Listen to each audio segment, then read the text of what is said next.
পার্বত্য জেলার রাঙামাটির কাপ্তাইয়ে জুলাই গণঅভ্যুত্থানের ধারাবাহিকতায় 5 আগস্ট আওয়ামী ফ্যাসিবাদের পতন ও ছাত্র জনতার বিজয়ের প্রথম বর্ষপূর্তি উদযাপন উপলক্ষে বিজয় র্যালি ও আলোচনা সভা অনুষ্ঠিত হয়েছে। সোমবার 11 আগস্ট বিকাল 4টায় কাপ্তাই জেটিঘাট হতে বিজয় র্যালি বের হয়ে নতুন বাজারে এসে শেষ হয়। পরে এক আলোচনা সভা অনুষ্ঠিত হয়। উপজেলা শ্রমিক দলের সাধারণ সম্পাদক আব্দুল্লাহ আল নাহিয়ান ডালিমের সঞ্চালনায় এ সময় প্রধান অতিথির বক্তব্য রাখেন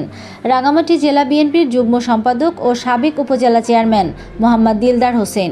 এ সময় তিনি বলেন, গত 17 বছর স্বৈরাচার আওয়ামী লীগ সরকার হত্যা, জুলুম, নির্যাতন, বাক স্বাধীনতা হরণ সহ দিনের ভোট রাতে করে অন্যায়ভাবে ক্ষমতায় এসে দেশের সম্পদ লুটপাট করে পালিয়ে গেছে। এ সময় তিনি শ্রমিকদের নানা অধিকার নিয়ে বিস্তারিত আলোচনা করেন। এ সময় প্রধান বক্তা জেলা শ্রমিক দলের সভাপতি মমতাজ মিয়া বলেন, শ্রমিকের অধিকার যথাযথ বাস্তবায়ন করতে হবে। কাপ্তাই উপজেলা শ্রমিক দলের সভাপতি মোহাম্মদ ফয়েজ উদ্দিনের সভাপতিত্বে এ সময় বিশেষ অতিথি হিসেবে বক্তব্য রাখেন ও উপস্থিত ছিলেন রাঙামাটি জেলা শ্রমিক দলের সহসভাপতি আনিসুর রহমান, মোহাম্মদ আলমগীর কবির, সাধারণ সম্পাদক কবিরুল ইসলাম কবির, চট্টগ্রাম বিভাগীয় শ্রমিক দলের সাংগঠনিক সম্পাদক শফিকুর রহমান মজুমদার, বাংলাদেশ জাতীয়তাবাদী সড়ক পরিবহন শ্রমিক দল কাপ্তাই উপজেলা শাখার সভাপতি রুহুল ইসলাম, উপজেলা শ্রমিক দলের সাংগঠনিক সম্পাদক ওমর ফারুক আপেল, সহ সাধারণ সম্পাদক মোহাম্মদ জামাল, শাহাবুদ্দিন ও সর্দার, কাপ্তাই উপজেলা কৃষক দলের সভাপতি নুরুল হক বাচা, সাধারণ সম্পাদক মোহাম্মদ মাসুদ, কাপ্তাই ইউনিয়ন বিএনপির সাধারণ সম্পাদক কামাল হাকিম,